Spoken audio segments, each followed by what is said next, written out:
Hi everyone, it's Az here from HeelvsBabyface. The headphones are out today. We're going to listen to a couple of snippets of incredible cinema very soon indeed. But I'm currently serving a 7-day ban on TwitTwat for dare calling somebody an R-word. Oh no! Gotta govern your speeches, Twitter. It's gotta govern your speech. Piss off. I'm so glad I'm leaving at the end of this month. 31st of December, my Twitter account getting shut down. Please follow me on Parler at HeelvsBabyface. Link in the description box down below. Go follow me on Instagram. Heel_versus_babyface. Link in the description box down below for social media. So I saw a couple of people talking about this, and so I decided to have a look myself, and then I couldn't believe what I actually saw. Now, this isn't an overreaction. This isn't hyperbolic. We are talking about somebody that was given free rein to make a Star Wars film the way they wanted to. And the person in question, you know, we can joke. When I say joke, it's not a joke. We can speculate, we can comment, we can critique based off the film they made, The Last Jedi, that they didn't have a single solitary clue about Star Trek.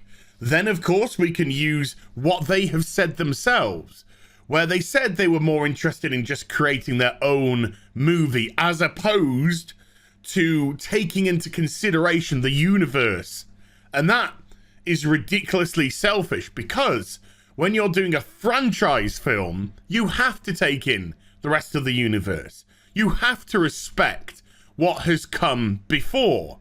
When you don't, you get crap like The Last Jedi, which to me is utter dog shit. And you get crap like Star Trek Discovery, which is trying to revise and rewrite the history of Star Trek, and it can piss off. That's the version of Star Trek that won't ever hold up. Whereas TOS, Next Generation, DS9, Voyager, Enterprise, they all will. They all will. Some above others, absolutely sure. But they all will. But when you show again an absolute fundamental misunderstanding of the whole series, you have to question why on earth were they given the position of power they were given? How did this person get a job? But I think more importantly, who gave them the job? Kathleen Kennedy. Kathleen Kennedy, once more, displaying her complete and utter ineptness with the handling of the Star Wars franchise. So let's just get into what happened, what transpired. So somebody says, silly question for Rian Johnson. Personally, did Rian Johnson personally title Star Wars Episode 8 The Last Jedi, or was that title handed to him? I think that's a perfectly fine question. You know, the studio might have said, right, this episode's going to be called this, make your movie. Rian Johnson responded by saying, it was me, had it very early in the writing process. Somebody follows it up. What was the latest thing that you added in the writing process? Rian Johnson says, boy, that's hard to remember. Like with any other movie, you're adding and changing all the way until you lock the edit. And many of the scenes evolved in rehearsals, working with the actors. Oh my God, does it evolved by working with the actors? That smatters of 2016 Ghostbusters remake. Just improvise. Did you ever consider Anakin's ghost showing up to speak with Luke and/or Rey? Now this is the tweet. This is the tweet where Rian displays he hasn't got a clue about Star Wars. Briefly, for the burning tree scene, but Luke's relationship was with Vader, not really Anakin. Oh dear. Which seemed like it would complicate things more than that moment allowed. Yoda felt like a more impactful teacher for the moment, Well, if you wanted to use one of his teachers, it should have been Obi-Wan Kenobi, not Yoda. More importantly, he spent more time with Obi-Wan Kenobi, then he had the time with the Force Ghost of Obi-Wan Kenobi. Obi-Wan Kenobi spoke to him when he blew up the Death Star to tell him to use the Force instead of the tracker. So it probably would have been much more impactful to use Obi-Wan. However, I'm just talking about if you wanted to use one of the teachers. As regards to the relationship between Luke and Vader, this is a relationship which developed very much in the trilogy. In the first movie, Vader was a henchman. He was a henchman of the Emperor, and a tall, imposing, scary monster of a person. And we just thought he was a big bad villain, doing horrible, horrible things, trying to crush the rebels. Then in The Empire Strikes Back, we get the revelation. He's not just the Emperor's dog.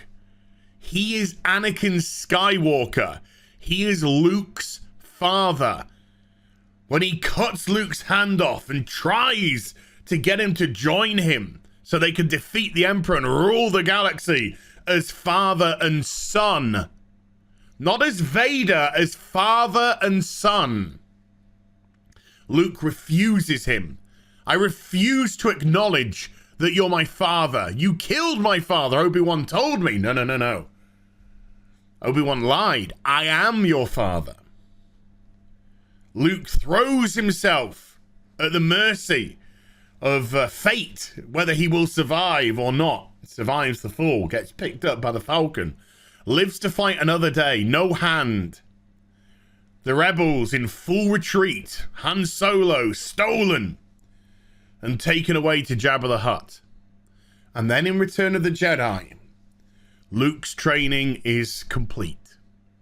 Luke has now become a Jedi.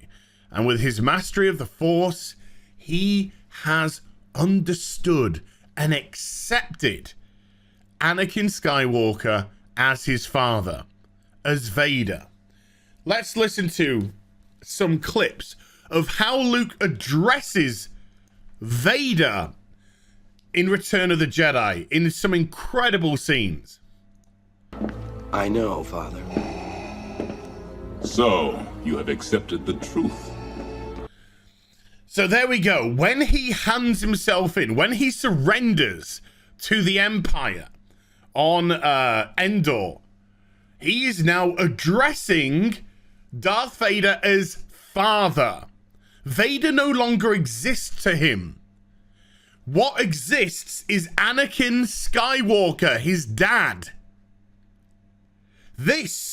All this armor, all this imposing technology, which people are scared of, which keeps him alive, is irrelevant to him. He's addressing the man.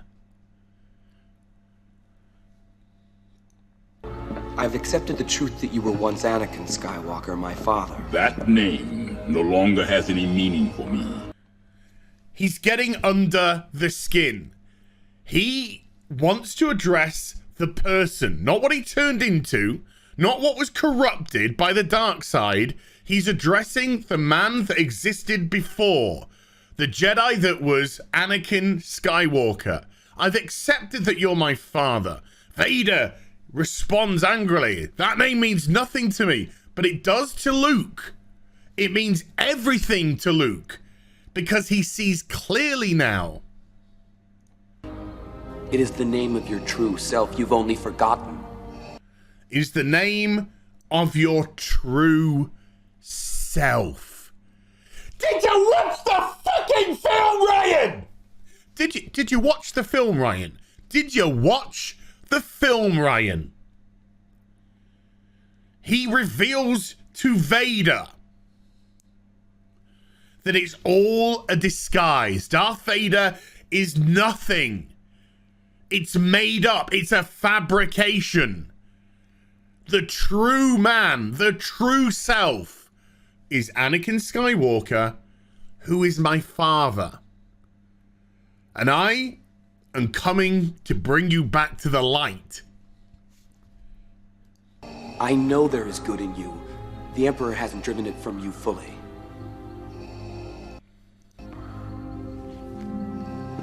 That was why you couldn't destroy me. That's why you won't bring me to your Emperor now. Now Luke slightly underestimates that he believes he can turn Vader into Anakin real quick. But no, there's that hanging on moment where Vader still believes that that is his true self, and it's not. Even when we go to the fight at the end, and Luke has defeated the fabrication, and the Emperor attacks, how does he address when he's being attacked by the Emperor? How does he address the person? Father. He isn't calling out to Vader. His relationship isn't with Vader. It's with Anakin fucking Skywalker. Then we get to one of the most heartbreaking scenes. Ryan, did you ever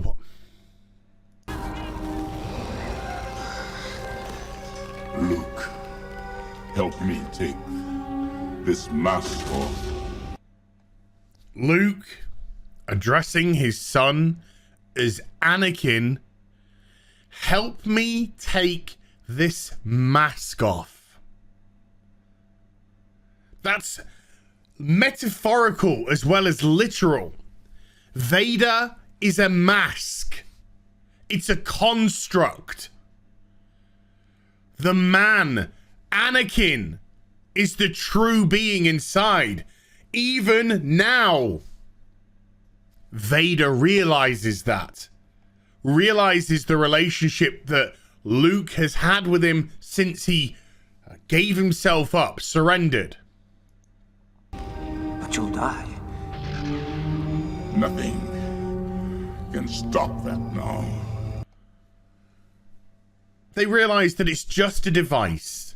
It's just a device which is keeping the body breathing. Nothing more. It's not the man himself. It's not Anakin Skywalker. Oh, jeez Louise. Of course, we get the bit where he removes